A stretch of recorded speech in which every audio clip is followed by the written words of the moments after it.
Thank you, Jim. Thank you all for coming. I'd like to say on behalf of my wife and I, especially to you, the Fourth Estate, you have covered this siege on our home over the last 72 hours. It is an unjustified siege, a siege that my family need not have gone through. It is actually a siege that is premised on nothing else but persecution. Persecution. I'm an innocent man as I stand here. Everything you have seen from the so-called police is a complete fabrication. Whatever was found here in this home, as they're trying to publicize, those are licensed firearms. Every single one of them. And yet they want to try and say they found something big here. They never bothered to try and ask us or to justify their presence in this home. Any other action you have seen in other parts of the country, we are told in a so-called residence in Malindi, they found guns. This is an amazement to us because we don't know what they're talking about. It is a complete persecution, complete and absolute persecution. Let me say here that if it was not for the will and the strength and the prayers of Kenyans, many of us would not be standing as we are standing here today. Many of us. My wife you're seeing here was assaulted by a police officer. All in the name of her trying to record what they were doing in this house. Recording breakages they were doing. There was an order for search. They say it's a so-called order. None of that order said you can break anything. But they broke into this home.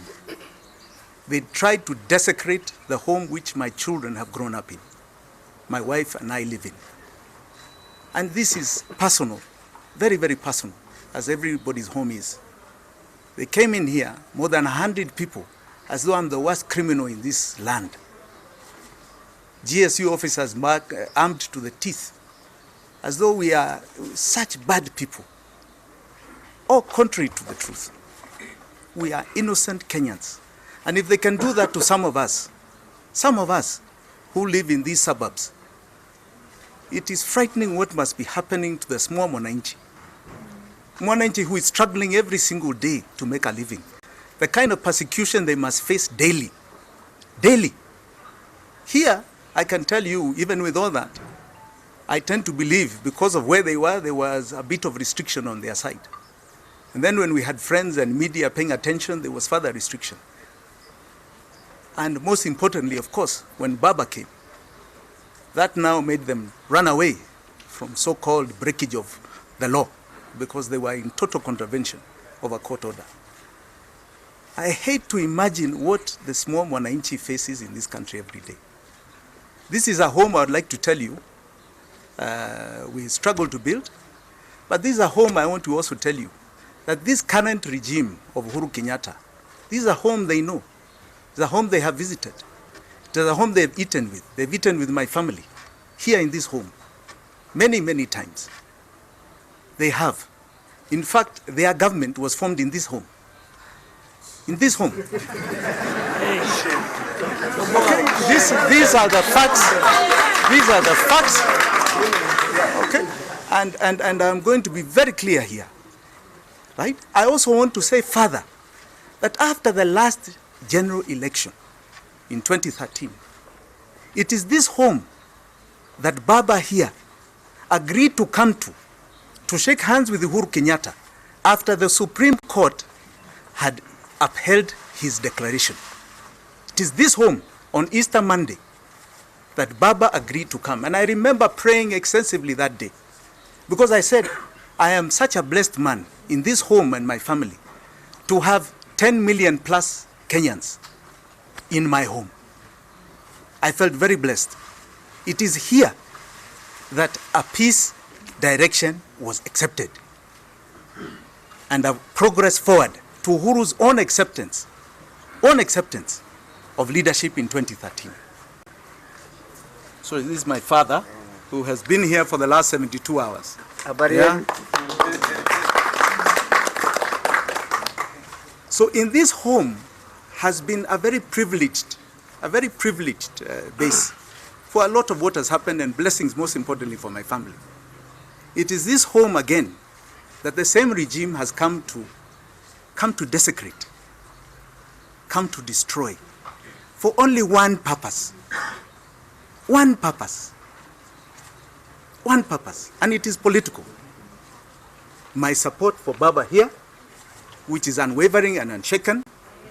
Unwavering and unshaken. And they will not dissuade us from the path that we have chosen. It is my democratic right, and that those of every Kenyan, to choose and support in whichever manner they can, legally and peacefully, whoever they want. Whoever they want. It is unfortunate that you get victimized for it. This victimization is small in comparison to peaceful demonstrations in this country, where people are being shot. Shot. For what? Even holding a rock is not a crime. You can be picked up for it. Why is it answered with a live bullet? It is so unfortunate what is going on here. And I want to thank all of you, the media, my family, my very good friends who have supported my family. I want to say my lawyers who have done an amazing job, starting with Jim Orengo and Willis Otieno, who hasn't slept all this time.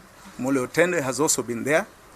And most importantly, I want to say categorically, if it was not for Baba, I don't know where some of my family members would be today. I don't know where some of my family members would have been today. The aggression I am told the police had on this home and on my family, including my aging father, were untold, completely untold. Baba came in at the right time. My wife can't stop crying because he stopped them in their tracks. Stopped them in their tracks when they were desecrating this home. And it is because of that they have backed off this morning. I'm told after they had threatened to lay another siege. They had come here, I'm told, with a few more GSU men, and they had said that they must vamia by 8 o'clock. But because of Baba and all of the good supporters who are here and outside, they decided to leave. The law to them was irrelevant. This was a stage-managed thing from beginning, and they wanted to execute it no matter what. We want to thank you again for your prayers, and thanks very much. Baba, please, if you can. Oh.